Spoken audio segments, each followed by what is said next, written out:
Welcome, welcome, welcome. This is Keeping It Real on Purpose, and I am your host, Edna White. In this powerful episode, we're going to sit down with Linda, and I hope I don't destroy her last name, Drattell, survivor, author, advocate, and warrior. From escaping a terror attack in France to navigating life after hearing loss and embracing the challenges of raising adopted children facing social stigma, Linda shares her raw truth about trauma, PTSD, and self worth. We dive into the second arrow of pain we inflict on ourselves by revisiting trauma and how to break free. This conversation is not one to be missed. And I'd like you all to welcome today to Keeping It Real on Purpose, Linda.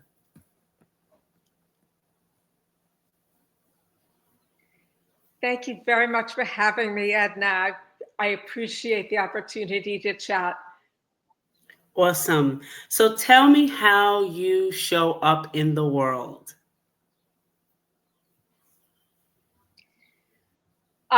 So generally, I lost my hearing in my 30s. We're not sure why. It might be genetic. They never found a reason, but I did lose my hearing when my children were very young, and my children are adopted from Colombia, Bogota, Colombia, and I guess I had my first feeling of ostracism when I adopted them because they were from a different country, Ooh, that's and good. they were considered different. We were considered different for just generally having adopted children. Um, Mm, People had to get around that issue, and so we dealt with that for a number of years in different situations, and then I just gradually lost my hearing, and that was difficult because I had to relearn how to navigate social situations, even in the family, how to communicate. And now I'm classified as deaf, and I learned sign language. I worked for a number of years for a deaf organization. I became an advocate for the hard of hearing and late deafened, and I actually eventually established my own uh, advocacy nonprofit organization, and it closed down during COVID. But I did that for a mhm. couple of years, and my husband is an attorney, and he worked for a company and was transferred for 6 months to London. And so we went there for 6 months, and before he left, we decided to go and have a vacation in France. And that's how we wound up in Nice during the terror attack that happened on Right, Bastille Day right. on, I think it was July 16th. Now I can't even remember the date. Um, I wrote it down, and I wrote a poem about it so that I wouldn't have to remember. And if I want to Mhm. remember, I write it down and I take a look and say, oh, yeah, okay, now Okay. it comes All back right. to me. But anyway, I started writing poetry um, to deal with issues of trauma, to deal with my hearing loss, to just deal with a lot of different That's good. situations. Excellent. And I had a horse for 34. Well, he was 34. I had him for 29 years, and I had Mm, goats. And as they aged, and I had to deal with aging situations and right, farm managers that didn't think they were worth keeping around. That was stressful and traumatic. And right. so I wrote poems about that. So That's poetry good. really helped me in a lot of different situations. That's good. Awesome. Awesome. I know, for you audience, Linda is using a teleprompter. So that's why you hear or you hear a big gap between us is she's using a teleprompter. And I applaud you so much for doing that because I just found that out just now. Just now. So I just applaud you for that, Linda.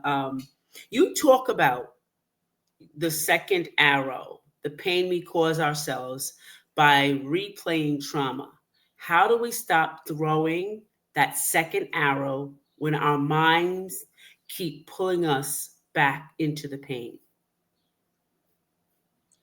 Well, it was interesting. We when we came back from France, my husband actually had two colleagues from work who had been in a terror attack in India, and one of them had seen a post-traumatic stress disorder therapist, and one had not. And the one who had recovered Right. rapidly from the trauma, and the one who hadn't suffered for years. And so she said, the one who saw the therapist, she said, "You must see a PTSD therapist." And Mm-hmm. so we did. And we went to see this guy, and I wrote about him in the poem. Um, when we went to see him, he didn't want to hear about what happened. He wanted to talk Wow. about soccer and sports and who was your favorite team. And he and my Right. husband were Right. laughing. And I'm sitting there, scratching my head, like, what the heck? Let's talk about what happened. And he was like, no, no, no, Right. and he's like talking Yeah. about everything else. And finally he said, if you keep thinking about what Mm. happened to you is a That's good. gravel road in your brain. You Yeah. keep talking about it and it becomes an asphalt road. And then it Oh, becomes a that's good. 2-lane highway. And then it becomes a 4-lane highway. Then it becomes a Oh, freeway. And it just gets bigger and bigger, and it really messes you up. He says, what you've got to do is not think about it, because like the Buddhist parable, there's the pain of the second arrow. The first mm. arrow is the trauma that happens to you. The second Right. arrow is what we inflict on ourselves. Yes. And it's what we do by revisiting the trauma again and again. Mm. So what you have to do is think about other things. And that's what he was trying to do in therapy, is have us steer away from what happened and think about other things and make us laugh and talk about things that were positive. Right. So that's what we try to do. And actually, I will show you a couple things. This is the book that I wrote, Remember This Day, that has the Mm-hmm. poem. And these are very serious poems about different traumas that I either experienced or I witnessed. Right. This book is a book of funny poems called The Lighter Side of Horse Manure. And this is when I learned to laugh. And these are funny poems that just laugh at Mm-hmm. life. And then this book is Who Wants to Be Friends with a Dragon? And Mm-hmm. I co-wrote this with my Spanish tutor, Eve Marie Little. And both of us, when we felt like we didn't fit in, because me with my hearing loss and she's half Mexican, and sometimes we just didn't feel like we fit in everywhere. And this is a funny book that laughs at the whole situation and learns Mm-hmm. how, no, what makes you different, makes you special. And those are special skills you have that somebody else appreciates. So that's That's nice. you, how I learned to deal with the second arrow. Absolutely. That's good. So after surviving, I know you talked about this, but after surviving a terror attack, many people never talk about the raw, ugly parts of healing. What's something nobody prepares you for when you survive a trauma like that? Well, one thing is it's very difficult to listen to the news. Yeah. A lot of people can justify what happens to someone else, the enemy, Mm-hmm. the other side, those Mm-hmm. people, and Mm-hmm. just write it off and say, well, they deserved it, or, Right. well, it's not us. But when you go through something like that and you see how indiscriminate terror is, um, there's no way you can do that. Yeah. We cry at the news, and it doesn't matter who it's done to. It doesn't Mm-hmm. matter. Um, for example, we're Jewish, and we Mm-hmm. cry for Jews who are hurt. We cry for Palestinians who are hurt. We cry for what's Right. happening in Gaza. We cry for what's happening in Ukraine. We cry for Mm, what's happening anywhere in the world, because there are innocent people who are being destroyed and being torn apart. And it's it's so unfair. It's so hurtful when you see a right. baby who has been run over by a truck, and it's um, the carrier it was in smashed. I mean, we had to walk by that, and we had to walk Hmm. by a teenager whose body is covered by a tablecloth and his bicycle crushed. I mean, there's no way you can sit there and listen to the news and just turn away. I'm sorry. You could just turn away and say, that doesn't affect me, it's them, or God Hmm. wills. God Right. doesn't will something like that. No. Mm-mm. Not at all. Thank you for sharing that very hard part of your life. Losing your hearing in adulthood changes everything: social life, work, identity. What was the hardest lie you told yourself during that isolation, and how did you break free? Well, the hardest part was feeling like I wasn't worth anything. Mm. People start treating you like a child. You can't Mhm. understand conversations, and it's very Mhm. common for people to say, hold on, Mhm. I'll tell you in a minute. Well, we'll let you know. And um, they'll summarize later. And it's like you just Uh-huh. stand there, and it's like you're worth nothing. And Right. it's so hurtful. And you want to know now, just like anybody else would want to know now. Mm. Well, what's the joke? So repeat it. Right. And they say, well, it loses something in the repetition. And you say, Right. but it's not a repetition for me. I'm fine. If I understand, I'm hearing Mhm. it for the first time. So what happened for me was when I went to the local community college and learned sign language, I also met members of the deaf community. And it Mhm. was wonderful because I learned how to self advocate. I was Right. welcomed with open arms. And yeah, it's true. A lot of people in the deaf community might be standoffish, but there are a lot of Mhm. people that are very welcoming, and they make you feel like you have worth, and they help you understand. They teach you the slang, and suddenly Gotcha. you're part of a group again. And Mhm. I learned enough sign language to use an interpreter. So Okay. I was able to be part of the community. I was able to join conferences and things again with an interpreter, and it was a lot of fun. I advocated for captioning in movie theaters. And Okay. uh, Nice. I was one of two plaintiffs for Right. captioning against Cinemark theaters and AMC Okay. theaters. And we AMC. sued them. Wow. Wow. That's pretty And cool. we didn't have to go to court. They agreed. And so that was a wonderful thing, because I used to go to the local Blackhawk theater with my husband. We used to watch movies, and then we'd go out to dinner, and then suddenly I couldn't do it anymore. And once they Mhm. agreed, and we had an arrangement with a company called Do Re Mi, um, that created captioning devices.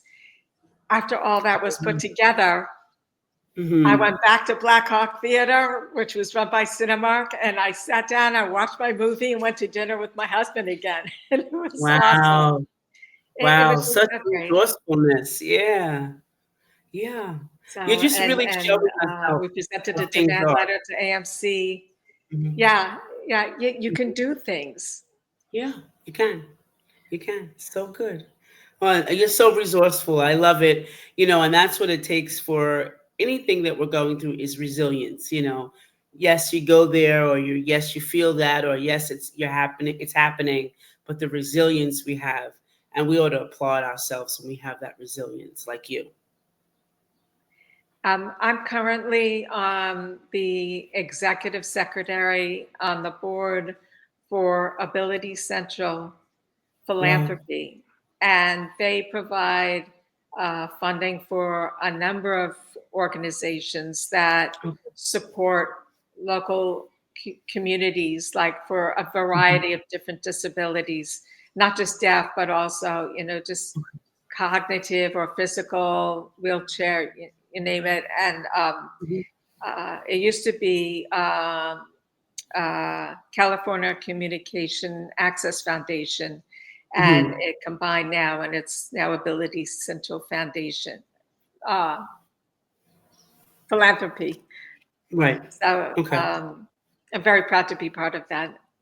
That's awesome. That's awesome. You've become an advocate for the hard of hearing and late deafened community. What's the biggest misconception that keeps people with disabilities from thriving? And what's your message to anyone feeling invisible or sidelined? The biggest misconception is that people with disabilities or who are deaf or hard of hearing can't contribute to society. Hmm. That's the biggest misconception.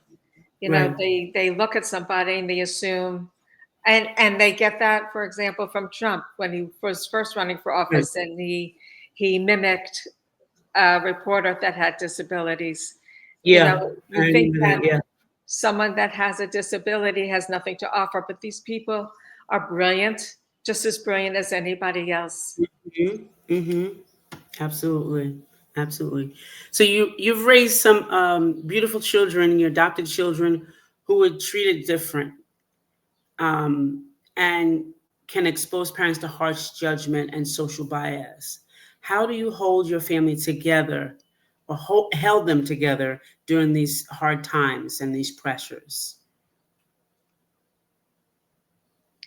We've always been a very tight knit family, and our daughter is getting married in September. We live in California, and Hmm. our daughter lives in Colorado. So Okay. actually, we're in the middle of a move. We're going to move to Colorado now that she's settled. And our son Okay. lives in South Carolina. So he's Okay. going to move now to Colorado. So we're all getting closer to each other. Oh, But we've just nice. been, I don't know, very, very close. We have a Yeah. WhatsApp conversation group, and we're constantly Mhm. ribbing each other. Sarcasm is our love language. As is ours.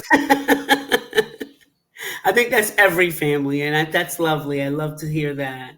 I love to hear that. Is there anything else that you'd like to share with the audience, especially around anything about trauma or any of Um, your experiences? we um, we have always been extremely open about their adoption, and Mhm. provided whatever information they wanted to have access to.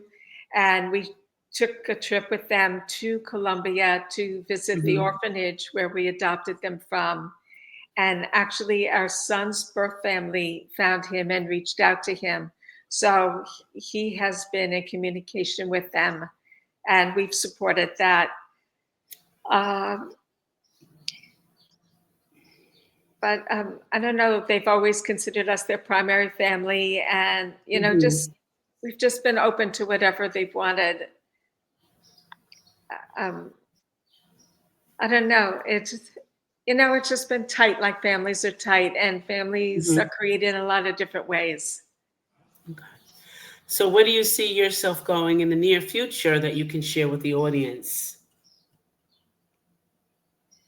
Well, I've written a full-length novel that I hope to get published, so I'm in the process of doing that, and it's about a young immigrant woman who comes to this country and marries Mhm. someone and lands in a upwardly mobile white picket fence neighborhood and throws everybody off, and they're not willing to accept her, and she does all kinds of crazy things to try to be accepted, and the more she does, the more they don't accept her, and she finds in her process of trying to be accepted, she builds her own community that becomes very successful. Oh, nice. Well, we're going to be looking for that this coming fall, maybe? Is it coming this fall? I hope, fingers crossed. I've sent it out to a number of publishers, so we'll see. Okay. All right. Well, audience, we really hope that you take away something that Linda has said today. This is really a deep conversation, and it's really needed. And let you know that you're not alone. If you look in the comment section of the content section of the video, of the audio that you're going to see or hear, please reach out to Linda, ask her any questions you may. But I think that we have gotten just about our all the information that we really need, or we've been talking to her, and we want to thank you for being so real and so with us today. Your story is a masterclass of resilience and self-advocacy. For everyone listening, remember that trauma doesn't have to be your life sentence, and the second arrow is a choice you can refuse. If you're someone you love or struggle with trauma, reach out to Linda. Reach out to her. Her information, it will be on the video. And she's at Linda, Drattell. Okay? Her advocacy and writings are real lights in the darkness. Thank you for tuning in to Keeping It Real on Purpose, where real conversations lead to real breakthroughs. Stay strong, stay real, and keep living on purpose. Bye for now.